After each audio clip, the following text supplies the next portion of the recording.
La Bible en un an. Lecture du 24 juin. Actes, chapitre 15, versets 36 à 41. Quelques jours s'écoulèrent, après lesquels Paul dit à Barnabas « Retournons visiter les frères dans toutes les villes où nous avons annoncé la parole du Seigneur pour voir en quel état ils sont. » Barnabas voulait emmener aussi Jean, surnommé Marc, mais Paul jugea plus convenable de ne pas prendre avec eux celui qui les avait quittés depuis la Pamphylie et qui ne les avait point accompagnés dans leur œuvre. Ce dissentiment fut assez vif pour être cause qu'ils se séparèrent l'un et l'autre. Et Barnabas, prenant Marc avec lui, s'embarqua pour l'île de Chypre. Paul fit choix de Silas et partit, recommandé par les frères, à la grâce du Seigneur. Il parcourut la Syrie et la Cilicie, fortifiant les églises. Actes, chapitre 16, versets 1 à 15. Il se rendit ensuite à Derbe et à Lystre. Et voici, il y avait là un disciple nommé Timothée, fils d'une femme juive fidèle et d'un père grec. Les frères de Lystre et d'Icône rendaient de lui un bon témoignage. Paul voulut l'emmener avec lui et, l'ayant pris, il le circoncit à cause des Juifs qui étaient dans ces lieux-là, car tous savaient que son père était grec. En passant par les villes, il recommandait aux frères d'observer les décisions des apôtres et des anciens de Jérusalem. Les églises se fortifiaient dans la foi et augmentaient en nombre de jour en jour. Ayant été empêchés par le Saint-Esprit d'annoncer la parole dans l'Asie, ils traversèrent la Phrygie et le pays de Galatie. Arrivés près de la Mysie, ils se disposaient à entrer en Bithynie, mais l'Esprit de Jésus ne le leur permit pas. Ils franchirent alors la Mysie et descendirent à Troas. Pendant la nuit, Paul eut une vision. Un Macédonien lui apparut et lui fit cette prière. « Passe en Macédoine et secours-nous. » Après cette vision de Paul, nous cherchâmes aussitôt à nous rendre en Macédoine, concluant que le Seigneur nous appelait à y annoncer la bonne nouvelle. Étant partis de Troas, nous fîmes voile directement vers la Samothrace et le lendemain, nous débarquâmes à Néapolis. De là, nous allâmes à Philippe, qui est la première ville d'un district de Macédoine et une colonie. Nous passâmes quelques jours dans cette ville. Le jour du Shabbat, nous nous rendîmes hors de la porte vers une rivière où nous pensions que se trouvait un lieu de prière. Nous nous assîmes et nous parlâmes aux femmes qui étaient réunies. L'une d'elles, nommée Lydie, marchande de pourpre de la ville de Thyatire, était une femme craignant Dieu, et elle écoutait. Le Seigneur lui ouvrit le cœur pour qu'elle fût attentive à ce que disait Paul. Lorsqu'elle eut été baptisée avec sa famille, elle nous fit cette demande. « Si vous me jugez fidèle au Seigneur, entrez dans ma maison et demeurez-y. » Et elle nous pressa par ses instances. 2 Rois, chapitre 6. Les fils des prophètes dirent à Élisée, « Voici, le lieu où nous sommes assis devant toi est trop étroit pour nous. Allons jusqu'au Jourdain. Nous prendrons là chacun une poutre, et nous nous y ferons un lieu d'habitation. » Élisée répondit, « Allez. » Et l'un d'eux dit, « Consens à venir avec tes serviteurs. » Il répondit, « J'irai. » Il partit donc avec eux.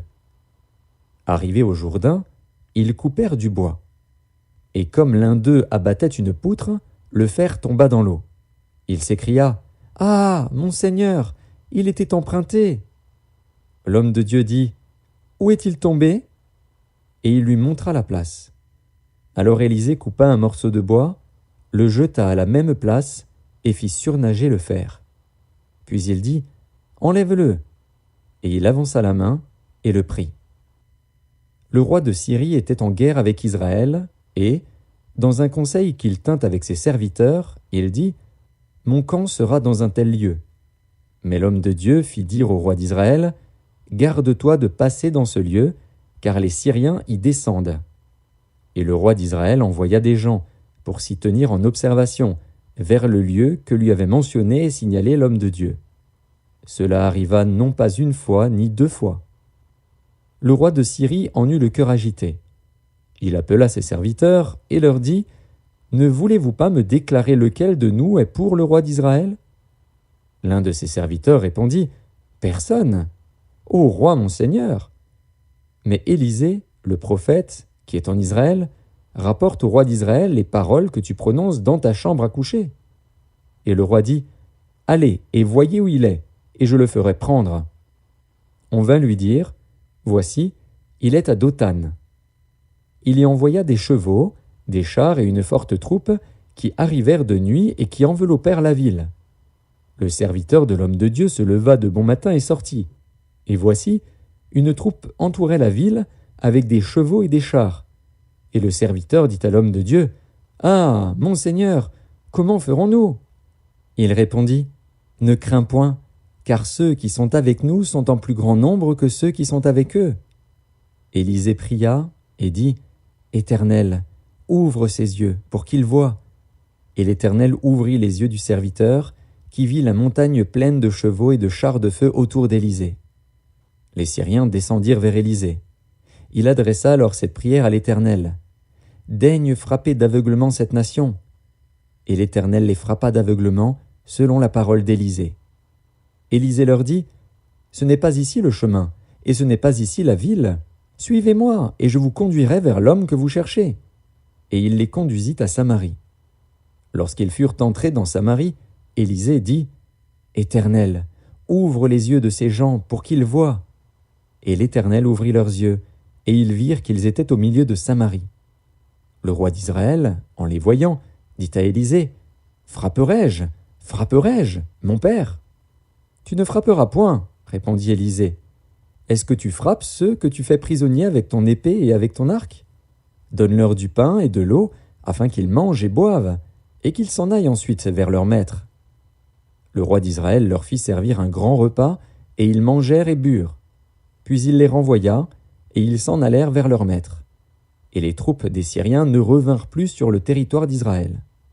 Après cela, Ben-Hadad, roi de Syrie, ayant rassemblé toute son armée, monta et assiégea Samarie.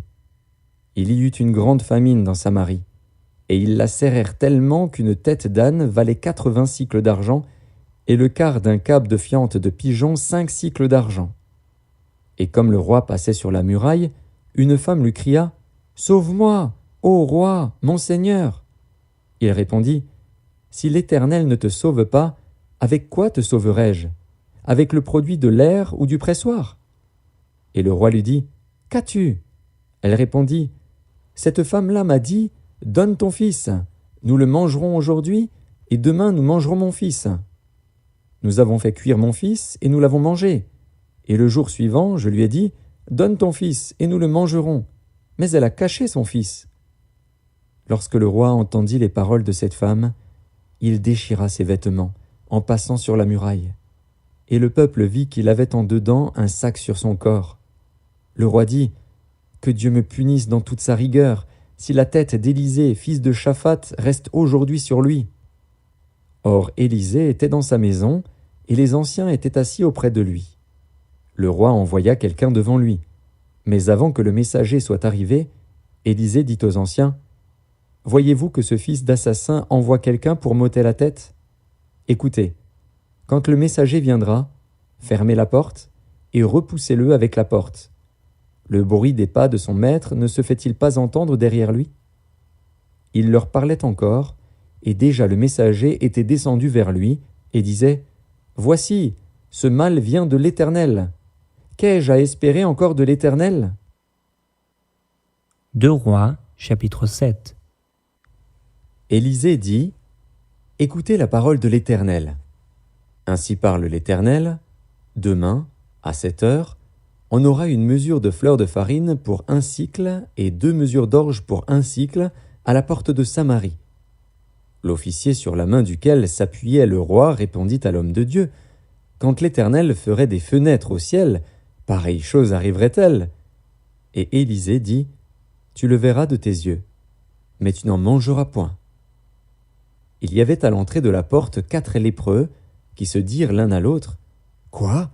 Resterons-nous ici jusqu'à ce que nous mourions ? Si nous songeons à entrer dans la ville, la famine est dans la ville, et nous y mourrons. Et si nous restons ici, nous mourrons également. Allons nous jeter dans le camp des Syriens. S'ils nous laissent vivre, nous vivrons, et s'ils nous font mourir, nous mourrons. » Ils partirent donc au crépuscule pour se rendre au camp des Syriens. Et lorsqu'ils furent arrivés à l'entrée du camp des Syriens, voici, il n'y avait personne.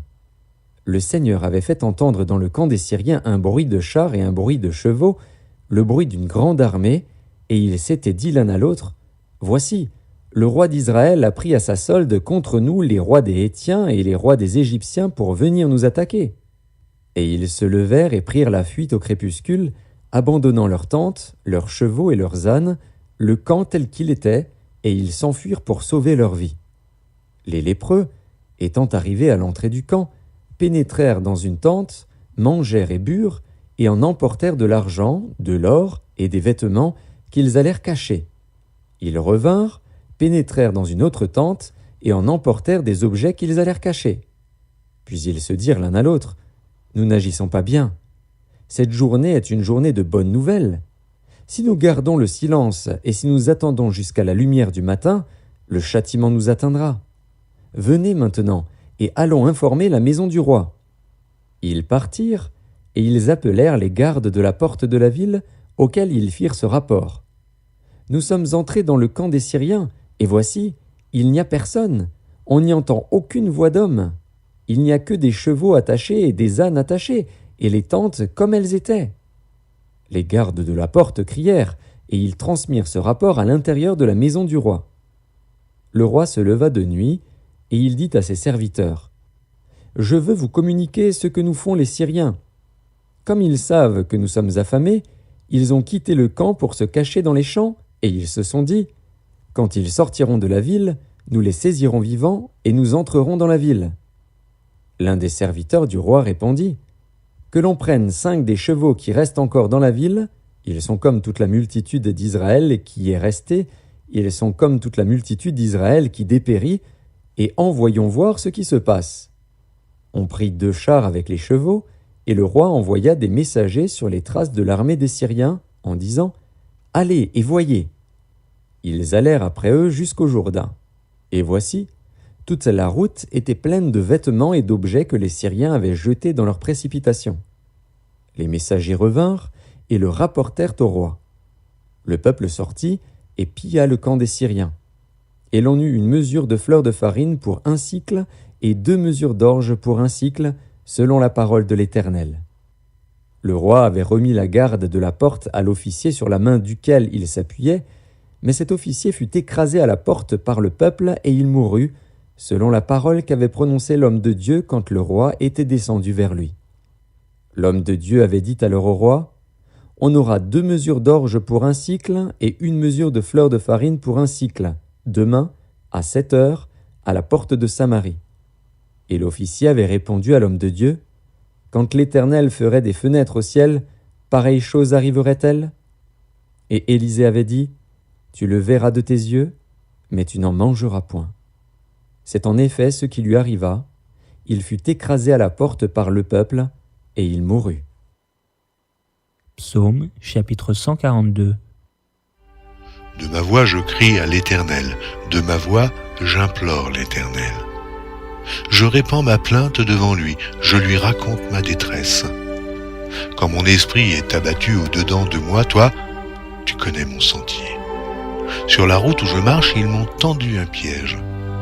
Jette les yeux à droite et regarde. Personne ne me reconnaît. Tout refuge est perdu pour moi. Nul ne prend souci de mon âme. Éternel, c'est à toi que je crie. Je dis, tu es mon refuge, mon partage sur la terre des vivants.